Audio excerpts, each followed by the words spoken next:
आराम से यार, तू देख रहा है नीचे करो यार। आज सर नारेबाजी करते हुए सत्ता पक्ष के विधायक आए, आप भी आए, क्या बताएं नारेबाजी पक्ष की? पहले तो भारतीय जनता पार्टी के नेता कोरम पूरा नहीं करते, और कोरम पूरा करने के बाद जब विपक्ष के नेता जयराम ठाकुर जी को मौका दिया, वो उन्होंने अपनी बात रखी। हमारे जगन नेगी जी ने जब बात रखनी स्टार्ट की तो उन पर किस बदतमीजी से बात की गई। उसको कांग्रेस पार्टी ने बोला कि लोकतंत्र में किसी की आवाज़ दबाना नहीं चाहते, और हमने तो विप जारी कर रखा था। उनके पास तो मेजॉरिटी नहीं थी, हमारा तो विप जारी है, और जो हमारे विधायक थे हमने तो वोटिंग करनी थी। अभी भी आप गिन लेते, विप जारी होने के बाद जो सत्ता पक्ष के विपक्ष के विधायकों कितने हैं, और 25 विधायक थे, और जो विधायक विप जारी करने के बाद भी नहीं आए हैं उसके बारे में हमारी पार्टी भी विचार करेगी। और निश्चित तौर पर मैं कह सकता हूं कि आज जिस प्रकार भारतीय जनता पार्टी ने हमारे विधायक को धमकाने की जो कोशिश की है, कांग्रेस पार्टी इसका विरोध करती है। धन्यवाद।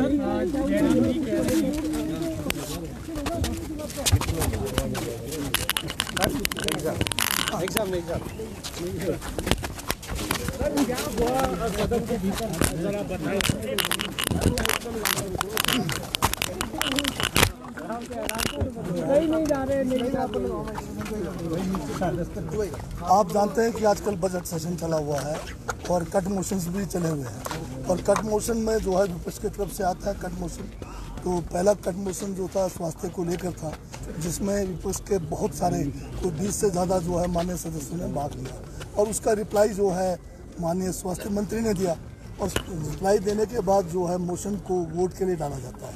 तो स्पीकर साहब ने पहले सबको आदेश दिया कि अपने अपने सीटों पर बैठे। इस समय अगर आप देखेंगे तो सीटों पर जो बैठे हुए थे विधायक, सत्ता पक्ष के जो है कोई 33 से ज़्यादा विधायक बैठे थे, और उसी तरह से जो है दूसरे जो विपक्ष के जो है केवल 25 थे।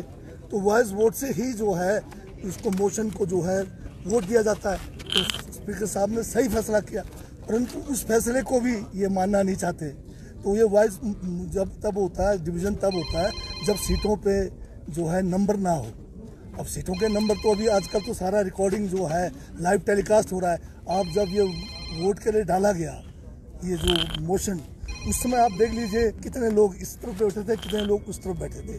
तो हाँ बिल्कुल, यही तो सबसे बड़ा दुर्भाग्य है कि जो ये आसन को नहीं छोड़ते, और जब हम बोलते हैं तो हमें बोलने नहीं देते। जब ये खुद बोलते हैं ये उम्मीद करते हैं कि हम चुपचाप बैठे घूमने की तरह सुनते रहें। हम तो फिर भी सुनते हैं, इनको पूरा मौका देते हैं।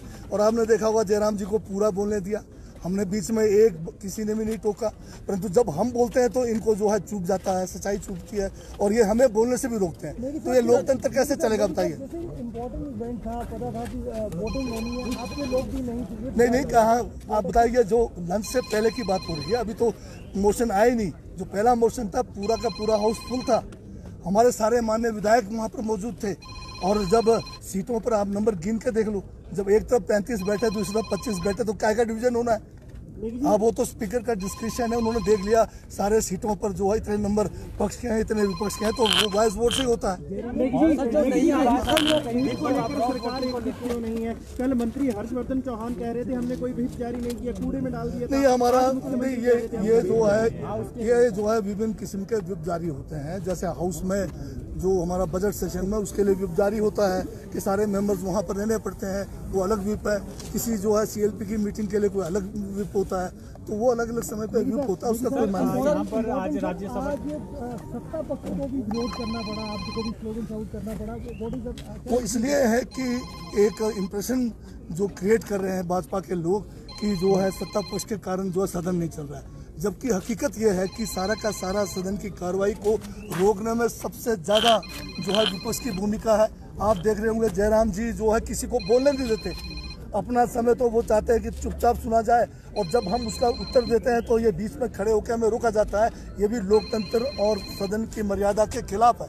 हर जो है जो हमारे माननीय सदस्य है, चाहे वो मंत्री है चाहे वो सदस्य हैं, सभी को अपनी बारी में बोलने का पूरा अधिकार है और बिना रोके टोके बोलने। सर राज्यसभा के आज चुनाव हुए हैं, क्रॉस वोटिंग की यहाँ पर बात की। अभी तो ये 4:30 बजे अभी आपका जो काउंटिंग होगा उसके बाद ही मालूम लगेगा क्या हुआ है। बताया यही जा रहा है कि जिन्होंने विप किया अवेलना की उन पर जो है ये एक्शन लिया जाएगा। वो तो अभी जो लंच से पहले तो हमारे सारे लोग मौजूद थे, तो जो अगर विप का उल्लंघन कभी भी किसी भी स्टेज पे करेंगे बजट सेशन में उनके ऊपर नेचुरली एक्शन होता है। फाइनली क्या लग रहा है कांग्रेस का चुनाव लग रहा है कि जिस तरह से 10 लोगों के क्रॉस वोटिंग करने की बात ऐसा है कि लोकतंत्र में ये पहली बार नहीं हो रहा। 10 साल के अंदर जब से केंद्र में बीजेपी की सरकार बनी हुई, चुनी हुई जो सरकारें हैं उनको गिराने के कई तरीके निकाले हैं, अनैतिक तरीके से, धन बल से, ईडी से, और कुछ नहीं है तो दबकाशाही से भी निकालने की बात हो रही है। तो अगर इस देश में अगर लोकतंत्र को बचाना है, संविधान को बचाना है,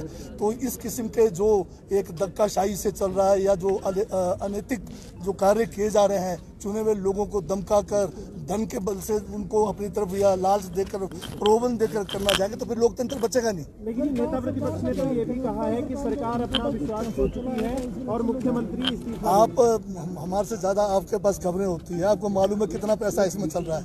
धमकाने की बात मुख्यमंत्री जी कह रहे थे। तो बिल्कुल है कि आप देख रहे होंगे कि आए दिन जो है हमें भी धमकाया जा रहा है सदन के अंदर, किस किस्म का व्यवहार जो है माननीय विपक्ष के साथी कर रहे हैं।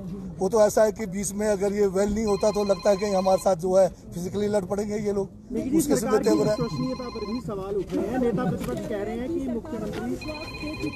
मुख्यमंत्री इस्तीफा दें। नेता प्रतिपक्ष तो जो है मुंगेरी लाल के हसीन सपने ले रहे होंगे तो उनसे कोई रोक सकता है? हमारा जो अपना संख्या के बल पे ही लोकतंत्र चलता है। अब उस संख्या को तोड़ने के लिए अगर धन बल, ईडी उसका सहारा लेंगे तो लोकतंत्र चलेगा कैसे?